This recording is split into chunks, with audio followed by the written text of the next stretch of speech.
Hello everyone and welcome to career ground. IBPS AFO का prelims हो चुका है। मैंने ऑलरेडी उस पर कट ऑफ वीडियो और एनालिसिस वीडियो बना के रखी हुई है। आप जाके उसको वीडियो सेक्शन में विजिट कर सकते हैं। उसके अलावा आज की वीडियो है इस टॉपिक पे कि अब प्रीलिम्स तो हो गया और काफ़ी बच्चों के इस बार अच्छे मार्क्स भी बन रहे हैं और अब आपने मेंस की तैयारी भी स्टार्ट कर दी होगी। तो आपको मेंस में क्या टारगेट लेकर चलना चाहिए, क्योंकि होता ये है ना कि हर बार काफ़ी अनप्रिडिक्टेबल रहता है। तो हम बहुत ही डाइसी होते हैं इस चीज़ को लेके कि हमें कितने मार्क्स प्रेडिक्ट करने चाहिए, क्योंकि एक टाइम था जब 26-27 कट ऑफ जाने पर भी 35-36 वाले को मोस्ट प्रॉब्ली मिल जाता था सिलेक्शन। ऐसा मैं क्यों कह रही हूँ ये मैं आपको आगे बताऊँगी। और जो मैं आपको बताने वाली हूँ ये एनालिसिस आप लोगों के लिए बहुत ही शॉकिंग होने वाला है, क्योंकि पिछली बार जो कट ऑफ गई थी वो बहुत ही ज़्यादा, अभी तक की हिस्ट्री में शायद सबसे कम थी वो कट ऑफ, और 17 मार्क्स गई थी कट ऑफ। और उस बेसिस पे अगर बात करी जाए तो जिन बच्चों के, चलिए पहले कट ऑफ देख लेते हैं। मेंस की कट ऑफ गई थी 17। मैं अभी यूआर को लेके चल रही हूँ, आगे मैं आपको बाकी का बताऊंगी। फाइनल कट ऑफ सबको पता है कि 62.27 गई थी। अब आप यहाँ से एनालिसिस लगाइए कि अगर किसी बच्चे के मेंस में 34 रहे हों, चलो 34.25 मान लेते हैं। 34 17 का कितना हुआ? Just double, correct. ठीक है, 17 का 34 जस्ट डबल हुआ और मैं 0.25 का लीवरेज लेकर चल रही हूँ कि उस बच्चे के 34.25 आए होंगे, राइट। एक टाइम था जब कट ऑफ 26, 27, 28 जाती थी और जिस बंदे के 10 नंबर एक्स्ट्रा होते थे हम उसको 100% कह देते थे कि हाँ तुम्हारा तो हो जाएगा, राइट। पिछली साल एक बहुत ही अजीब अलग और शॉकिंग चीज़ हुई कि जिसके कट ऑफ से जस्ट डबल भी थे, आप सोचिए उसको भी अगर इंटरव्यू में 16 मिले होंगे ना, तो भी कहीं आपका टोटल जाके 61.55 बनेगा समथिंग, क्योंकि मेंस के मार्क्स 1.33 से मल्टीप्लाई होते हैं, वो आप कैलकुलेशन करके देख सकते हैं।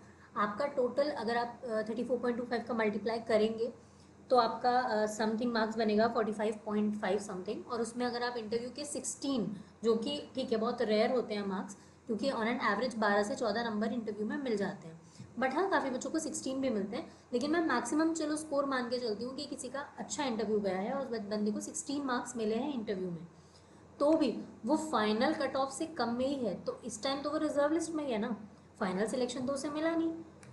तो अब सवाल यहाँ ये उठता है कि अगर 17 मार्क्स के जस्ट डबल मार्क्स पे भी जो यूआर कैटेगरी का बच्चा है उसे सिलेक्शन अगर नहीं मिला, इतने मतलब जस्ट डबल 0.25 का लीवरेज लेकर भी अगर उसे सिलेक्शन नहीं मिला है, तो उसे क्या करना चाहिए?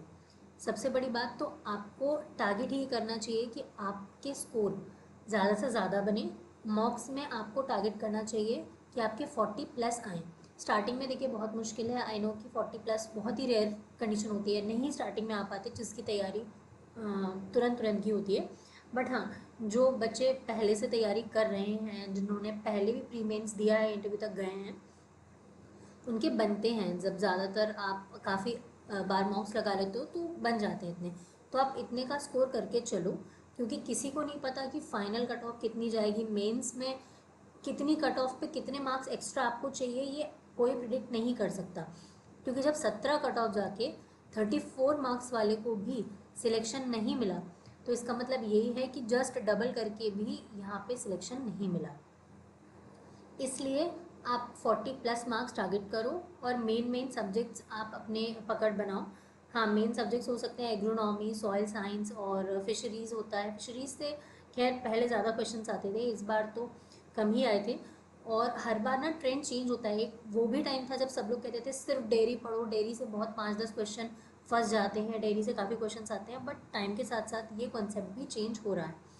तो आप हाँ, माइनर जो सब्जेक्ट्स हैं जैसे फिजियो वगैरह है उन पे थोड़ी सी कम कमांड रख के, जो मेजर सब्जेक्ट्स हैं जैसे कि एग्रोनॉमी है, सॉइल साइंस है, हॉर्टिकल्चर है, और इसके अलावा एनिमल हस्बेंड्री है और फिशरीज़ है, डेयरी साइंस है, इन सब में आप थोड़ा सा फोकस ज़्यादा रखो।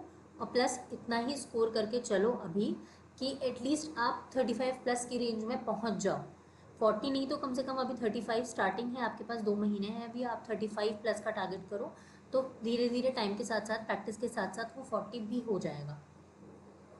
तो इसीलिए मैंने ये एनालिसिस किया था, क्योंकि काफ़ी बच्चों को ये सोचने में थॉटफुलनेस नहीं आती उतनी कि हम कितने मार्क्स टारगेट कर सकते हैं मेंस के लिए। उनके मॉक्स में अगर 28-29 आ रहे हैं तो वो बहुत ही डिमोरलाइज हो जाते हैं। लेकिन ठीक है, समय के साथ साथ धीरे धीरे चीज़ें हो जाती हैं एंड आपका स्कोर भी बढ़ जाएगा। और मॉक्स को एनालिसिस करना प्रॉपरली बहुत ज़रूरी होता है। मैं इसके ऊपर भी एक वीडियो बनाऊंगी। नेक्स्ट वीडियो उस चीज़ के ऊपर होगी कि आपको अपने मेंस के जो मॉक्स आप दे रहे हो वो उनका एनालिसिस का तरीका क्या होना चाहिए। क्योंकि अक्सर करके ये होता है कि बच्चे सही आंसर उनको पता होता है कि ये आंसर सही है हमारे, तो उनको स्किप कर देते हैं। और मतलब जब एनालिसिस के टाइम बता रही हूँ मैं कि उन सही आंसर जो होते हैं उनको अक्सर करके लोग स्किप कर देते हैं। और जब जो फाइनल जो गलत आंसर्स होते हैं उनको सिर्फ या तो स्क्रीनशॉट लेके रख लेंगे या तो कहीं लिख लेंगे।